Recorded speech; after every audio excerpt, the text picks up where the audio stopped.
नमस्कार मित्राब्दी किचन को आपण मानकु बहुत बहुत स्वागत। देखंतु मु आज बनेबी कुंदर आलूर मसला भजा। कुंदर आलू को भला भाव धोईकी काटिकी रखी आ पियाज को काटिकी रखी। गोटे पियाज एटी प्रथमे गैस लगेदेली, कढ़ई बसईदेली, तेल देदेली। तेल गरम होला परे सोरिष अल्प देली फुटण। सोरिष भल भाव फुटी गला परे इठी पियाज को देदेली। पिठा पातिया साहाय्य ताको पियाज को घाटी नेली। पियाज को भाजी हेबा पई देबा। पियाज भल भाव भाजी हे गला परे आमे कुंदरू आलू को दे देबा।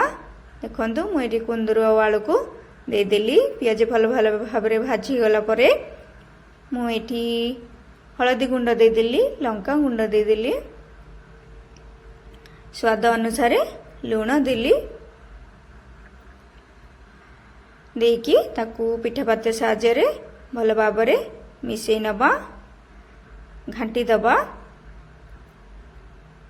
भल भाव घांटिबा द्वारा लुण, हळदी, लंका गुंड सब मिसी जीव परिवारे।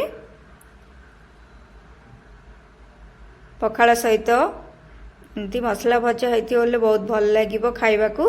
देखो मुझे ढाकुणी देदेली सिझापी। ढाकुणी को बाहर करके ताकू घांटी दबा।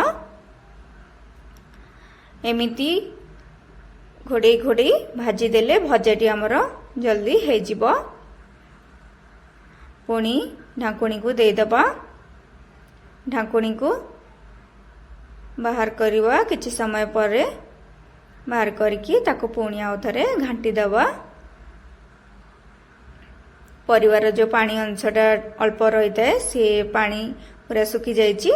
भजाटी आमर भल भाव सिझी गलानी। ताकू आउ ढाकुणी देबाकू पड़बनी। एमती खोलारे भाजी भाजी देवी। मुझे किचन किंग मसला अल्प देदेली। भजाटी एबे मोर हो गलानी। देखा केते सुंदर लगुच कुंदर आलू भजाटी हो गला।